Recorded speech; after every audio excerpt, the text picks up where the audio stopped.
So many people are looking to live happier, more stress-free lives.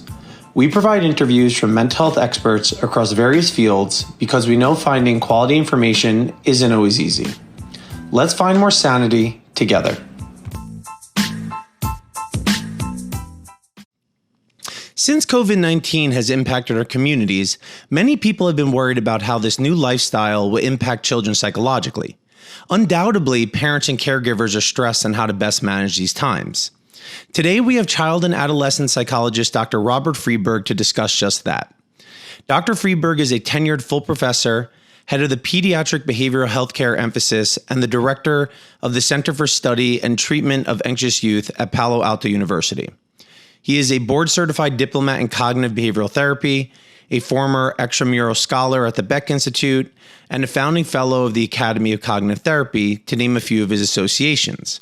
Beyond authoring numerous journal articles, he is the author of 11 books, including Clinical Practice of Cognitive Therapy with Children and Adolescents, CBT Express, Handbook of CBT for Pediatric Medical Conditions, and has another book coming out called Cognitive Behavioral Therapy with Youth, Traditions and Innovations. Now, on to the show.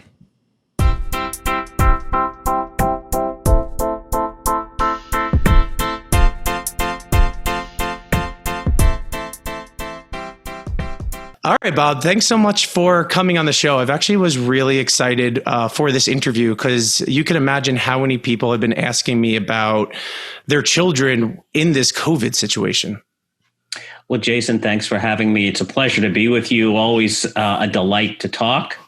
And, everyone's worried about this. This is, worry is natural. Once worry kind of becomes ratcheted up and accelerated into anxiety, that's when we have to worry about our mental health, but worrying is a normal phenomenon.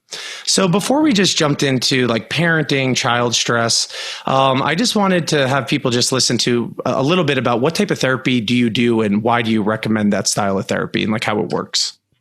Well, I do cognitive behavior therapy. And basically what that looks at is people's actions and thoughts and how they are productive or unproductive for them as a way to kind of help them get out of sort of the chain, some really rigid chains of behavior and emotional kind of chains, I guess is the best way to look at it, and to break those chains by asking themselves better questions, having a more productive private dialogue, and doing things that are more approach versus avoidance behaviors. Why do I do that? For kids, because it's the frontline treatment for just about all the things that kids present to psychologists, psychiatrists about depression, anxiety, OCD, trauma, behavior problems, etc. And say that somebody were to come to you for CBT or any CBT therapist, what should they expect during treatment? They should expect that the therapist has an approach that is very collaborative and that is guided by sort of measurement-based care, so that in CBT, we try to take the mystery out of therapy and make everything transparent, so that the collaboration is between you and between the family and the child and the therapist is sort of has there's an equilibrium of the power balance, so that while we are as cognitive therapists experts in anxiety or depression or whatever and its treatment, the child or the parent is the expert in how they are experiencing that. So that collaborative nature, that we all the things that we do, the fancy dancy techniques, are always done with the patient rather than to the patient. So they are actively partnering with us through the process, and that we are in a variety of ways measuring what works and what doesn't work. We stay with what works, and we try to make modifications in terms of when it's not working the way we would like it to be. Yeah. And just in a nutshell, what would a cognitive technique versus a behavioral technique, particularly in kids? A behavioral technique? Yeah, versus a cognitive technique. So people are like, well, there's C and there's B. What do they look like? So the behavioral techniques are the things you do, sort of the actions you take. So let's say that you're afraid of going outside these days, right? Even kind of opening up a window. So some people may be so anxious that they don't even want to open their window, right? Let alone take a few steps outside or go outside. So, a graduated behavioral task would be maybe just opening the window a crack, or opening your front door and taking a step or two out the front door. If you have a child who, let's say, is non-compliant with parent demands, a behavioral task would be setting up and most parents know about these type of things, setting up a star chart for when the child feeds, if their chore is to feed the dog, that when they complete that, they get a star or a point or something like that. That would be a behavioral task, something that they do, an action that they take. Cognitive task is looking at trying to re-engineer or reshape the problematic thoughts that go through your head. So, and when you're feeling different emotions, you have different types of these sort of private speeches that go through your head that are different. So if you're depressed, you're usually thinking that there's something negative about yourself, like I'm a loser, or I'm a failure, or I'm incompetent, or something like that, or other people don't like me, or the future is hopeless, those type of things. When you're anxious, you're more focused in on the threat and dangers in the world, and you're worrying that a danger is more probable than it is possible. And that's really the tricky thing about anxiety disorders or worries, is that most of the things that we get anxious or worry about are possible, but then we become really, really kind of derailed when we think that they become very, very probable, that they have a high degree of certainty of happening. Yeah, and anxiety is huge right now with the current situation.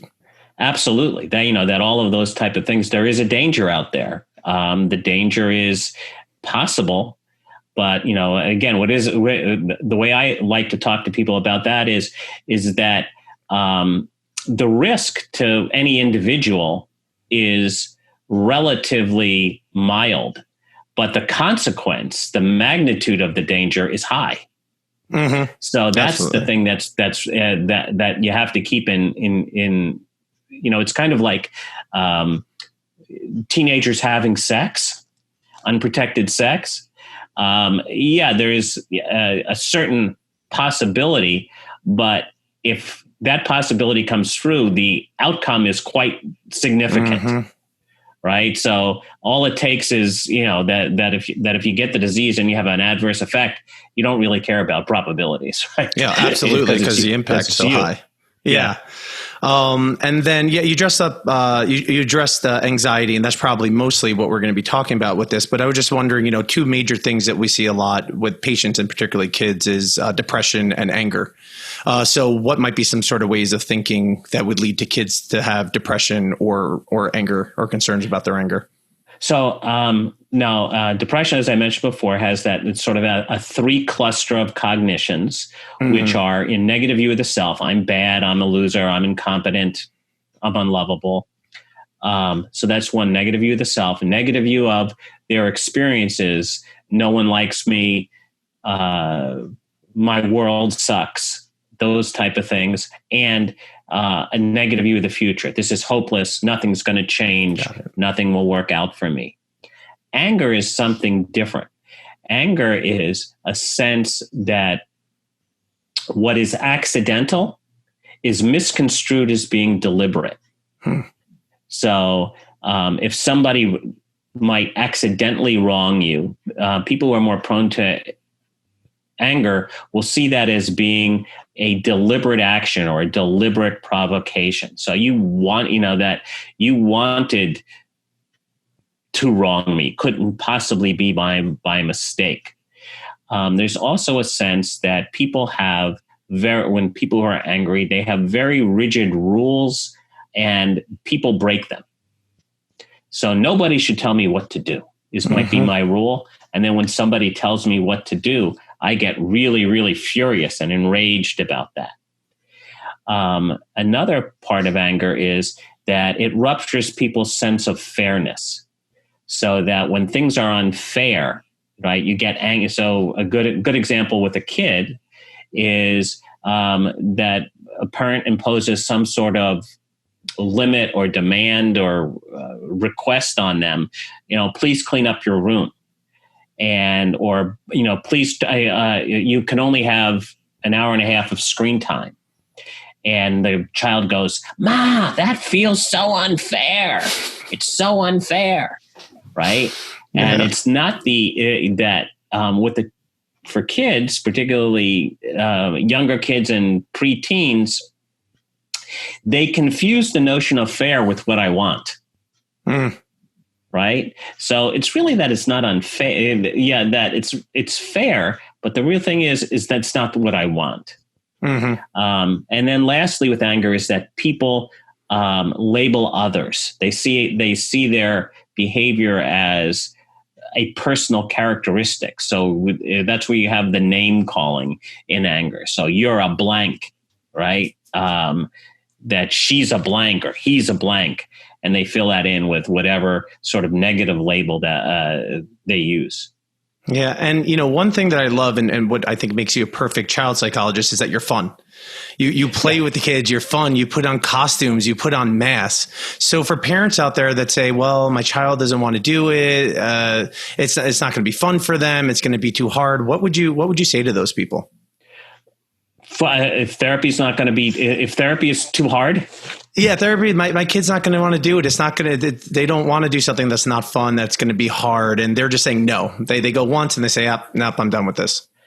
Well, and again, Jason, you're also quite fun as well. I try to be. What would I say to them is they're right that, that it's very difficult for particularly a young child, a child who's not particularly loving going to therapy, to sit there and talk sort of traditionally to an adult about their problems. So what I always try to do, and the people that I work with, I encourage to do, is the more that a child thinks it's therapy, the less helpful it's going to be. So in some ways they have to almost think they're not in therapy. So we can deal, in therapy, we deal with very difficult issues, life trauma, very debilitating depression, really sort of being a prisoner of your OCD, those type of things. Those are serious issues, but you can deal with it in a lighthearted, fun way. Yeah. Okay, great. And, want to jump into what probably everybody is coming onto this episode for, parenting and children during COVID-19. And I'm sure that in your work at your clinic and your supervision, this must be coming up all over the place. Sure, because there are the stay-at-home orders that are affecting just about everybody, right? That everybody is working, many hours, being both a parent and whatever employee they are or self-employed that they are at home. So that makes it very, very difficult. So they're being kind of sort of burdened by those obligations is normal. But again, the expectations we put on ourselves as parents and caregivers can make that worse. Oh yeah. So just so people know, I interviewed about 10 parents that I could talk to just to understand what parents' concerns are, because I myself I'm not a parent. What are people worried about? What are people thinking about? And two very big topics that came up were, how is this all going to impact my child's mental health? And how do I know if it is? And then also, how is it going to impact their development? So maybe we could talk about the mental health component, and then we could talk about fears on how different ways it might impact development. Okay.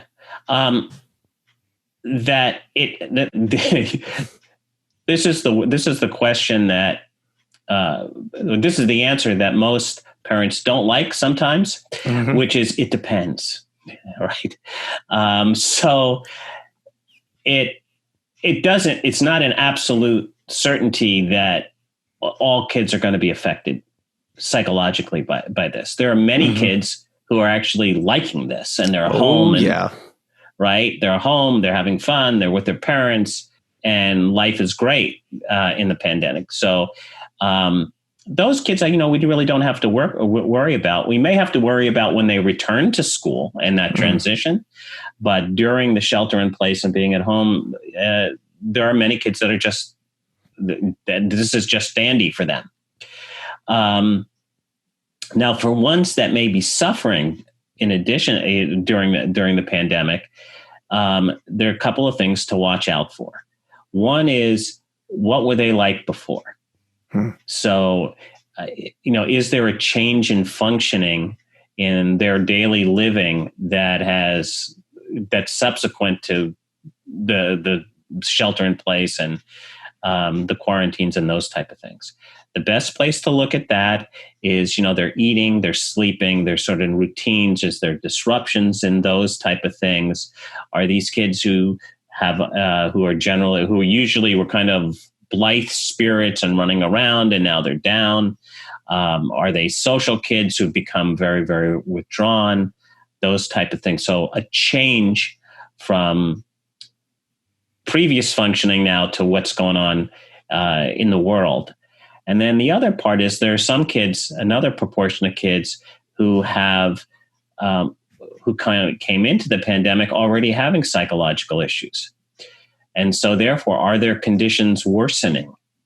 So kids who were depressed for whatever reason prior to this, and the depression is worsening, or anxious and their anxiety is worsening, or kids who have obsessive compulsive problems, and they're checking, washing, those type of things, worrying about contamination has worsened. So you would see sort of an exacerbation or a worsening of previous vulnerabilities. Okay. And, so Dr. Bob, might my kid be struggling and having a big mental health impact, but I'm just not seeing it? Could it be underneath just brewing and we're not going to know until it's too late? Sure. But I think parents, again, have to trust themselves, right? That, if I were to read into that question just a bit with my Dr. Bob hat, Dr. Duncan, is that I would suspect that the parents are kind of worrying that they're missing something, right? And that that most parents, if you're really attuned to your child, will pick it up, right? Yeah, with those type of things. Sure, there are some cases where you're oblivious to it. But part of that is parents' anxiety about these unknowns, the uncertainty of everything. Yeah. Right. What should I be looking for, or whatever? The signs of a kid having a problem are going to be the same, that just the context is different. Right. So, this is a big environmental event, but you'd look for the same type of things if nothing was happening. Sort of changes in their habits, changes in their mood, worsening of things that used to be a problem, that you look at that type of thing. And so for the kids that actually are struggling, what do you think the struggles that children are going to have, the percentage of them that actually are having a hard time? And again, it's going to be, very individual to each child, right? For the kids who are more depressed, depressive prone, they're going to really be responding to the losses in their life, right? So friends, school, activities.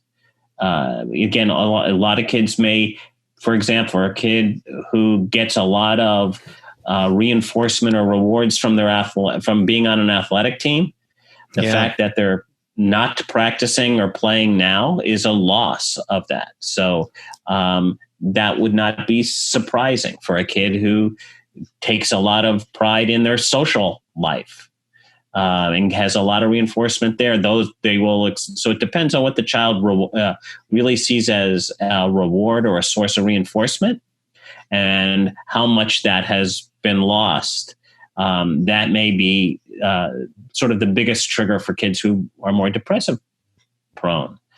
For the anxious kids, they're going to be hyper vigilant or really watchful or alert to the dangers that are in the world, right? That the economic dangers. If mom and dad have lost income because of this, and there's that pressure.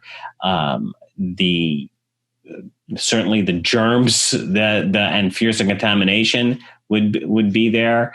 Worries about, are they achieving enough to get into a college or those type of things, if school. So they're sort of looking at whatever threats kids would have.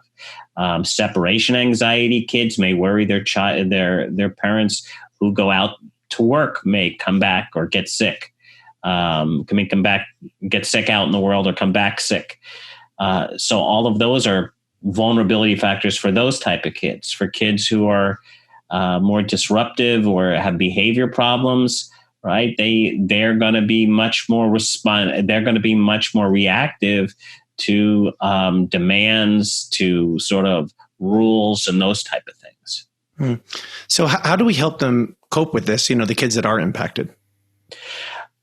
We being parents, or we being clinicians? Yeah, I guess let's go with we being parents. And when is it time to then go to we being clinicians, finding a clinician? Okay. So for parents, it depends on, again, how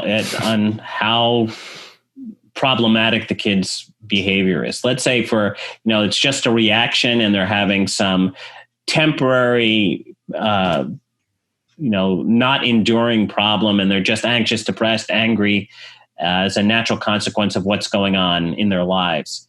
And how do you manage those sort of negative feelings? First is that as a parent, you want to accept the fact that these emotions are natural, right? There are no good or bad emotions. They're just emotions.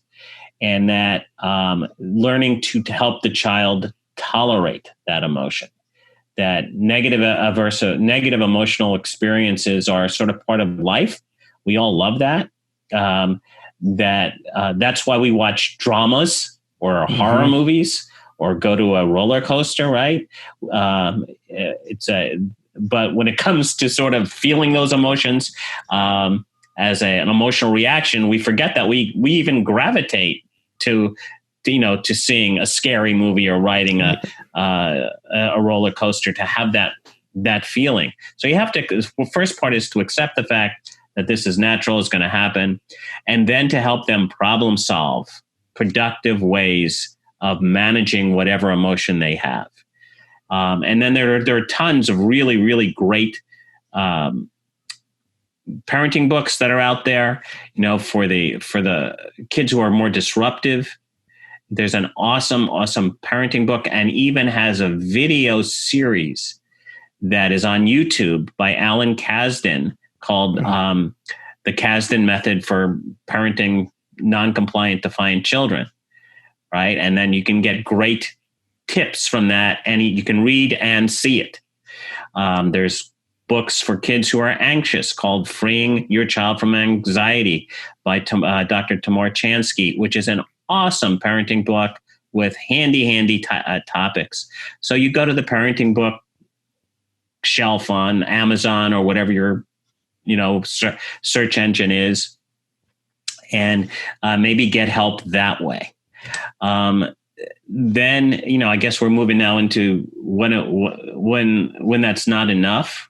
Yeah. When right? should we seek help and get a therapist? Again, when you try those type of things and you're not getting a whole lot of movement or relief from that, then you want to seek therapists. Most people nowadays, most clinicians are using telehealth platforms. Yeah. There are lots of great, therapist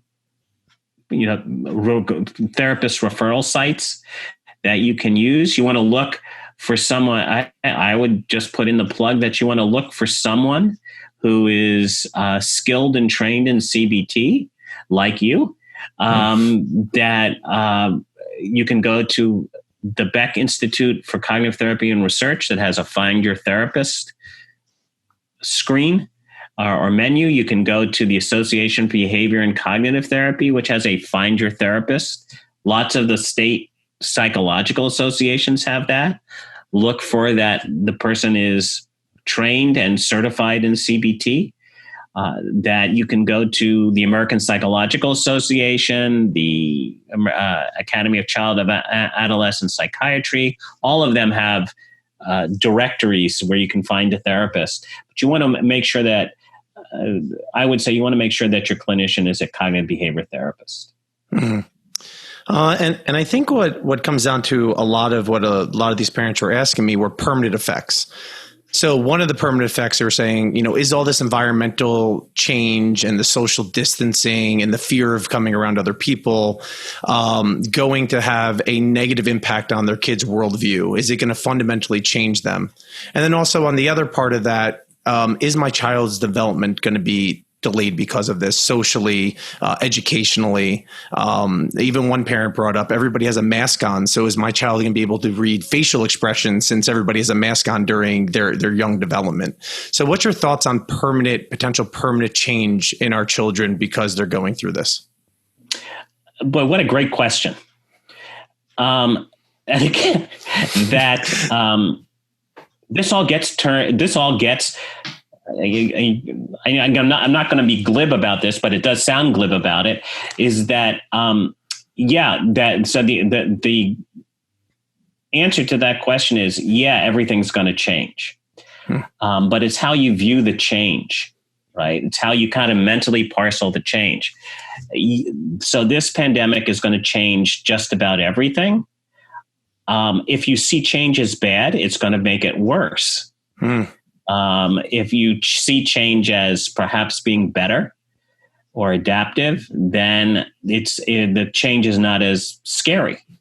So that you can see this as an opportunity to do different things. So are we going to have a return to the way life was last fall? Probably not. Now, whether that's a good or bad thing depends on what you do and how you make sense of that. So again, like for example, the mask wearing, it's likely we're going to be wearing masks for a prolonged period of time. It's how you interpret the mask wearing, right? So one thing that I've been telling my supervisees is with kids who are afraid of masks or mask averse is superheroes wear masks all the time. That is very Batman true. Wears a mask. Right. So Spider-Man's face is completely covered with, a hood mask. Yeah. Can't even see his mouth. They like those characters. Right. And so can you tell how Spider-Man or Batman or any other masked hero can feel? Yeah. If you watch a cartoon, absolutely. So if you watch those Marvel Heroes cartoons, you can see how they're feeling behind the mask. Will we permanently forever wear masks? Probably not. But we don't know. For the short term, people are going to be wearing masks. And again, if I can read into that question again about what might be behind that parent's question is they're worried. Again, it's that sense of uncertainty about how can I make this right? How can I control this uncontrollable situation, right? That we don't know, that we have to really be comfortable living now in the sense of unknown unknowns. And that takes a lot of, parents want the best for their kids. They love their kids. They want to protect their kids. And they feel uneasy. It's natural to feel uneasy about the fact that I don't know what to do with this. What do I tell my kid? What are we going to be wearing masks for the next 10 years? And how do I help make that work out for my child? I think what you have to do is take it day by day, help them understand what's going on in a way that is developmentally sensitive to them, and check your assumptions at the door about math. Remember, what's really kind of funny, I was watching on the news, they said years ago, you were not allowed to wear a mask, like if you went to a restaurant. Oh, because, really? Wow. Yeah, because, they thought you might be a robber. Oh, well, fair enough. Right? Okay. Because masks were, and I think we kind of have a cultural schema about masks, that they're, things that perhaps villains wear. So we're going to have to change that, right? Yeah. So that's another way in which cognitive therapy can be helpful. You asked the question about the development. Yeah. A lot of parents are saying, I'm scared. My kids aren't socializing as much. They're not in school. I'm having a hard time getting them to do the work. Are my kids just going to be developmentally delayed because of everything that's going to be going on during the pandemic? And again, this is one of the unknown unknowns. And it depends on what we do as parents and kids. And teachers and clinicians when you're involved with them. So, if kids don't do their homework, they're going to be delayed. But there are ways in which you have to help them do their homework. And that's where like things like the Kasdan method, it can be very, very helpful. And if that doesn't work, going to a clinician to kind of help them comply with homework. My guess is that kids who are not complying with homework generally had problems complying with homework prior to the pandemic. And it may be just exacerbated, or because the parent is home all the time, they're more aware of it and attending to it. So you would handle it the same way that you would handle if they were in school. Also, the other thing is that we don't know how long the social distancing is going to occur, or in what situations. So it's not going to be forever, but we don't know how long. It is time limited, but how time limited it is unknown. So we have to really kind of, once again, tolerate that uncertainty. The other thing to help parents is that kids have been on screens prior to the pandemic. That oftentimes their default option of socialization is on-screen relationships. Mm-hmm. So we do have Zoom. Well, it's not in person. We do have Zoom. We have FaceTime. We have all the different platforms. So that also is, it's not optimal. But kids have adapted. Mm-hmm. And, I'm going to sound smart because I'm actually repeating something that you had told me during our pre-interview. But it sounds like, there could be some increased anxieties about certain things for a while, like, germs or things like that. Or there might be some, delays academically if you're having a hard time. But the idea is that it's not going to be potentially catastrophic delays. That even if they are, it's not going to ruin your child's entire life trajectory. Right. And again, what all parents do, it's normal. They have catastrophic predictions and about ruination. Mm-hmm. This is going to mess up my child forever. Right. Kids are very, very, the younger the child is, the more flexible they are. And kids are adaptive and they are incredibly resilient. Mm-hmm. Our job is to mobilize that as individual parents, educators, clinicians. Okay. And then any recommendations that you have about socialization and helping your kids keep up educational wise, just in case parents are concerned that that's not happening? Well, I think so. For socialization, again, probably what you want to do is you reward the child for that. I think first, the number one thing is you want to find out what is getting in the way of them not doing the homework. Do they not understand it? Are they just not motivated to do it? Is there something better that's competing with their time in their mind? So you want to first find out what's the block to it, and then problem solve, that block. And then once you try out a different problem solving strategy, and then reward the kid for socializing or doing his homework. But the sense here is that if they are socializing over Zoom and you are doing a moderately good job of having them doing their schoolwork and being engaged, developmentally, they should track okay. Yeah. And again, I think one thing that, as I probably should have mentioned is parents' expectations, right? That the more sort of demands you put on yourself as a parent, it's going to make this all a whole lot harder, right? So that what you have to do is try to check your expectations so that they're reasonable, right? So is your child's experience at home remote learning going to be identical to in class?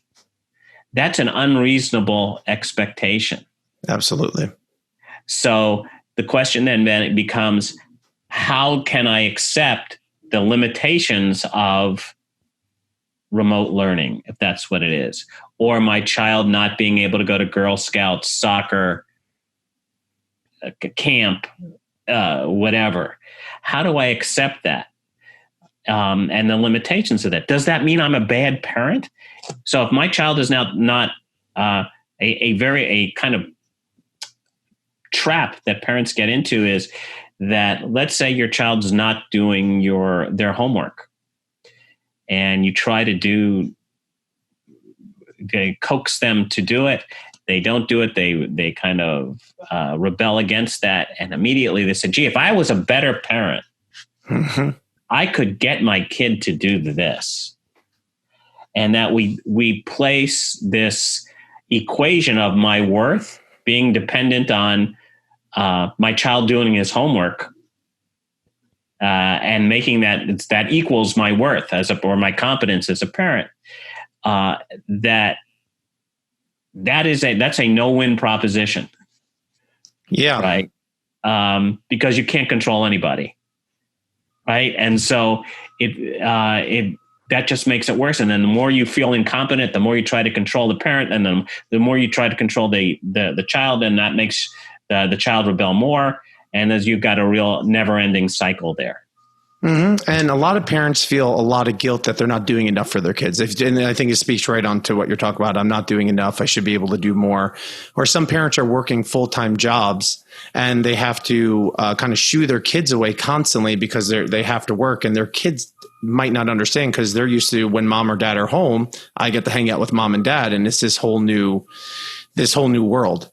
What do you, and it sounds like you touched on it, but any other advice on managing parent guilt about these things? Well, perfectionism is a big one, right? That if I were a better parent, if that I have to be all things at all times to everyone. Again, that's a very, very perfectionistic type, absolute type of view of things. And you want to look at parents need to give their kids and themselves a bit of a break during these times, and that you don't have to, you have to accept your imperfections, right? We're all diamonds in the rough, so to speak, from Aladdin, right? From Aladdin. Yep. And there's an advantage to, and again, kind of looking at, this is a metaphor that I do with parents and kids is Aladdin, right? What makes him a hero is he's a diamond in the rough. That's how come he got into the cave with where Jafar sent him. He's an imperfect person. So to accept the imperfections in ourselves and others really kind of does reduce the stress. And you mentioned it before, but I'll kind of bring it up a little bit more exaggerated. But I hear like a lot of parents and families are just getting very irritated one another. It's just too much time together and they're just at their wits' end. Any advice on how to help get the pot to boil less with everybody being stuck together so much? And again, it depends on your living situation, right? If you're in a studio apartment with multiple people, multiple family members, it's more difficult than if you're in a large estate where there's lots of open spaces or private spaces. So you have to adapt that to your own living circumstances. But yeah, that essentially you have to have some me time, right? Or alone time, right? So that's the other end, as you said before, about you have the kid who's socializing and staying in his room or her room, playing games or whatever in their room, and they're not coming out or socializing or with the family or with other people. Then you have the other end of the spectrum you just said before, where everybody's on top of each other all the time. So balance is sort of the key thing. So that, for example, one thing that that's a good thing to use, whether you're sheltered or even when we've not sheltered, is that what I did with families sometimes who had this problem is we would create a box and put different activities in the box. Some of them were joint activities, like playing Monopoly together. Mm-hmm. Some of them were solitary activities, like reading a book in your room or wherever you're at. And then what they did is at separate times during the day, they would reach into the box, take the activity, and make a commitment to do whatever it is on that slip of paper. Interesting. All right. And then, what you do is the parents and kids come up with these, and you put a variety of them in the box. So you never know it's like a grab bag. But aren't I a terrible parent if I take me time? Like, shouldn't I dedicate all my time to being with my kids? Isn't that just being selfish? That, no, if you have a parent, or if you are a parent and you have that private thought go through your head, right? One of the things that you would have to say is you'd ask yourself some questions, right? So one question would be, what do I do? So again, let's just articulate that thought that it's, unless I spend 100% of my time with my child, I'm a bad parent, right?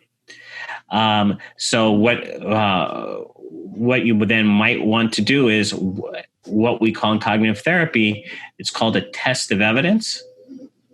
And so you say, what is it that convinces me I'm a bad parent? What is it that makes me doubt I'm a bad parent? And you ask yourself a series of those type of questions and compare the answer to that. Another way to look at it from that test of evidence perspective is to say, what do I do that a bad parent would never do? And what does a bad parent do that I would never do? Mm-hmm. So you essentially kind of parcel out and really kind of deconstruct what you mean by being a bad parent. Mm-hmm. And also I think of, well, how might taking some me time make me a better parent? If you're coping better, you're feeling better, you're having your own time to do your own hobbies, and you're happier, in all likelihood, you're going to be able to parent better and tolerate your frustration. Kids can get you frustrated, being able to tolerate that better. Yeah, absolutely. Great idea. Yeah. Regarding communication, and you had brought this up earlier, how do we talk about this with our kids? What should we tell them? What should we not tell them? And are we going to traumatize them by letting them know too much about what's going on?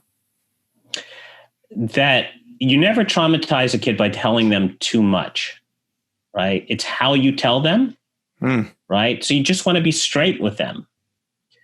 So again, for example, what you don't want to do, so sometimes, this is an example from kids who have to go to the doctor, and they're afraid to go to the doctor, and they're going to get a shot, They're going to get a flu shot or some other shot.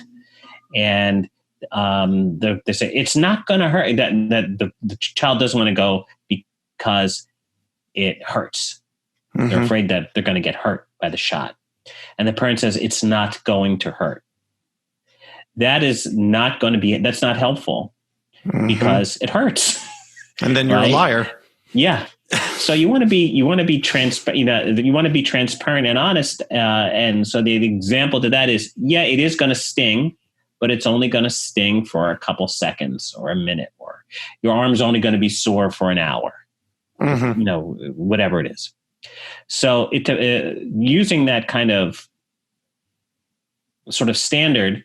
So we should tell kids that, yeah, there's a bad bug out there. Yeah. You're going to vary the language depending on the kid's developmental level. But yeah, there's a bad bug out there. We're doing things in our house to keep us all healthy. And they are washing our hands, wearing a mask, blah, blah, blah, right? Covering your mouth when you sneeze. All the things that you hear on TV and elsewhere. And those are the things that are going to try to keep us safe. We're going to have to do that for, the near future. But eventually, we're all going to be able to go outside, either wearing a mask or, we're going to get a vaccine or whatever.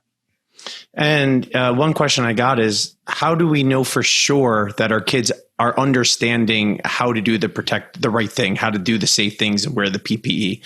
When can we be comfortable to know that they get it? When you say get it, what do you mean? Like understand that they need to stay away from other people. They have to wear their mask, that they have to wash their hands without touching their face. How can we feel confidence that our kids actually understand what we're teaching them? And again, this is just really interesting type. That's, again, a really fascinating question that parents do this all the time. This isn't a new skill for a parent. It's just because this is all so new for everybody, right? That they think that you have to come up with some new parenting skill. How do you know that, almost every parent that probably you've talked to or that's listening right now has helped a kid be potty trained. So how do you know that, after they've done that when they go to school, that they're peeing in the potty or pooping in the potty or crossing the road, which is a potential health risk. Right. Looking both ways, all those type of things. How do you know kids parents have had kids, wash up for dinner. Right. How many parents say it's the same type of thing?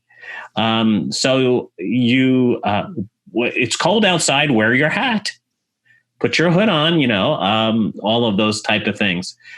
So it's the same as any of those other things that parents have already been doing. Now with masks, it's like tying your shoes, right? So all parents have taught their kids how to tie their shoes. Right. So how to put on the mask, you teach them how to do it. They pick it up, when whatever time they pick it up. And then with practice, they get better at it. So they tie their shoes at school without parent involvement. And this is a little bit older, but people are scared. Can I trust my older kids that are old enough to go out without me to do the right thing, to be safe? How do I know that they're going to be safe? Should I give them that freedom or should I just keep them with me at all times? And again, another great question, Jason. If I had, again, to all the parents out there that are listening, then I would say, well, how do you know that? So you have a teenager, right? And they go out with their friends driving a car, to a party. How do you know that they don't jump in a car with somebody who's been drinking? How do you know whether they're having unprotected sex? How do you know that they're not taking substances wherever they're at? When the kids get on the bus, right? How do you know they actually go to school? It's the same process. So there is that that you have to trust the child, right? There's an awesome book by one of your local neighbors, Jess Shatkin at NYU Langone, on why kids take risks, and particularly for parents with adolescents. It is a fabulous, fabulous book. And one of the interesting things from that book that he talks about is that actually teenagers are more worried about risks that they experience than the parents are. Interesting. Yeah. I mean, that's a really interesting fact, because in our society, we often assume the flip. Right. That, what Jess talks about is that when alone, teens worry about the risks of everything much more than their parents do. However, when they are in a group, there's a contagion effect, and they engage in more risky behavior. So that book is just a really, really great parenting tip book, and it's just a fascinating read. So basically, it sounds like what you're saying is that the strategies are the same, and it's a lot of strategies parents have already been doing across the board. It's just a new problem. And if you just look at it as just another problem, that you'll be able to figure out all the good things you've done before with your kids and just use them in this situation. Absolutely. And again, so that, whether the kids keep social distance is just another form of what are they doing when they're not in my eyesight. And should I hide if I'm scared about this? Is it okay for my kids to see that I'm scared about my finances, about me getting sick, about them getting sick, and about the future of our country and the world? And again, here's another one of these depends. It depends on how in control you as a parent are of those worries. So if you scare the child with your worries, or burden them with them, or ask them to take care of you, then it's not a good idea to share that.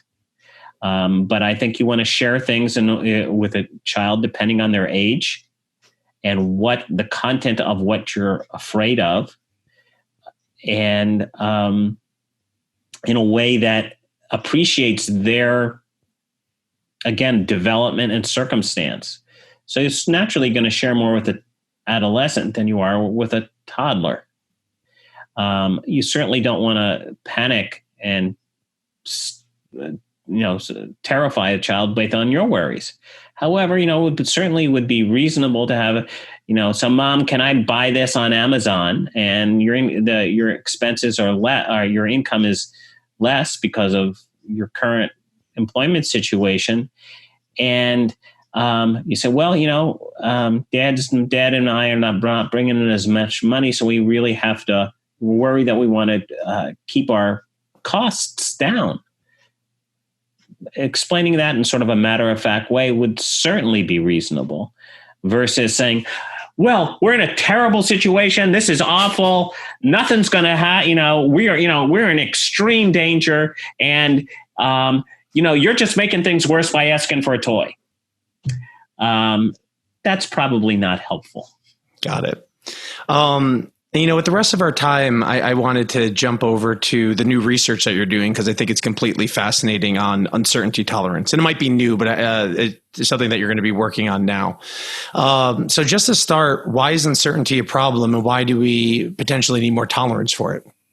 That what we know about anxiety is and you've mentioned it a couple times, is there are certain things that are sort of pathways to making you vulnerable to anxiety and making whatever anxiety you have worse.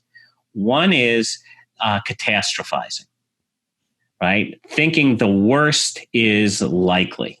Then there is the notion of that things must be certain. I have to know what's going to happen, when, to whom, where, always, right? That inability to tolerate any sort of uncertainty and having things not have a inch or a speck of doubt to them is impossible. But if you believe that has to be that's your rule for living, that makes anxiety worse or more likely. And last is the sense of control is fundamental to all the anxiety, or perceptions of lack of control is fundamental to all forms of anxiety. So whenever we have a sense of being out of control, that makes us very, very uneasy and uncomfortable. And if you think about our current situation, right, we're uncertain. I mean, even the experts are uncertain. Mm-hmm. So that makes everybody anxious, that we don't have control over much about this. Unless we're in governmental power, we don't know when things are going to open up or not. We're certainly not in, as people talk about the virus, they say, that the virus is the one in control. The virus makes the decisions.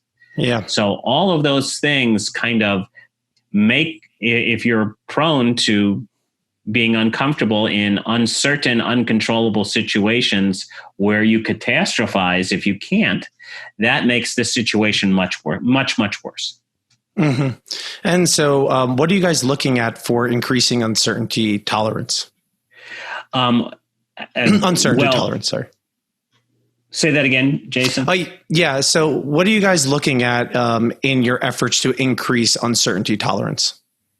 Well, one of the things I think that what is a classic CBT intervention is to looking at what things are you certain about, what things are you uncertain about, how much can you control either of them, and then how do you tolerate, what problem solving strategies can you use to tolerate that level of lack of control or lack of certainty. It's kind of like, a good example is that, this from your work, is that patients who have obsessive compulsive disorder ask for a lot of reassurance. Yes. Right. And so doubt, that another way of saying uncertainty is doubt. Right. So doubt is really fundamental in obsessive compulsive disorders. So did I check, is this locked? Right. Is this contaminated? Is this food safe? Is this surface clean? Right. And then there's the compulsive washing to make certain what is doubted. Right. So it's the same type of thing that we do with people who are, who have OCD, and that doubt about that is, did I check? Well, how many times did you check? I checked twice. Well, okay. Was it locked? Yeah. All right. Then how do you sit with the fact that, okay, twice is enough? And with the situation that we're in now with COVID, I mean, there's so much uncertainty. So it sounds like uncertainty tolerance would be part of the bedrock for coping. Absolutely. Right. It's that's one of the reasons. And again, it's one of the reasons why we're just so fascinated by that concept, which is, how that we're actually we haven't started yet, but we're going to be launching our study looking at both kids and parents' tolerance for uncertainty. Right. And that the more the parent can tolerate uncertainty, likely the more that's going to model uncertainty tolerance for the kid. Got it. Okay. And if people want to keep track of this study, do you have any way for them to look at it, or has that part not been set up yet? That part has not been set up, but okay. I think probably if my students are listening to this, we're probably going to update our website so people could take, and that'll get publicized. Okay. And I'll update the show notes. Once you have it, I could attach it to the show. And, we had talked about resources, and you gracefully, and I'm grateful that you sent me several, which I'm also going to include in the show notes. You mentioned a few of them during the show as we were talking, but is there any other resources that you think would be noteworthy for people to know about? Well, I think that I did mention the Tamar Chansky book, which is great. There's also for teens, for parents who have teens who might be anxious and want a self-help book for them. Michael Thompson and Catherine Martinez have a great book called My Anxious Mind. Okay. Which if you go on Amazon, you can get that. And it's a self-help book for teens. Mentioned a couple of the websites.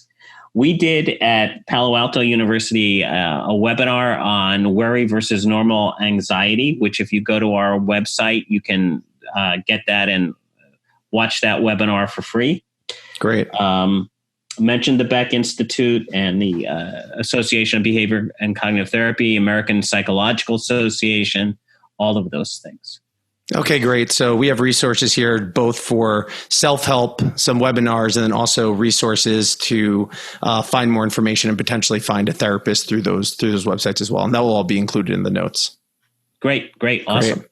All right. Well, thanks so much, Bob, for doing the show. Parents were really looking forward to having an expert that could talk on this because they had so many questions. And I think that your answers were spot on, and it's going to be beyond helpful for so many people. Well, I really appreciate the opportunity, both to kind of help folks as well as to see you and talk with you. You know how much I like you. So hopefully in the future, as the show goes on, if there's other topics around children and parenting, would love to have you back. Great. Happy to do so.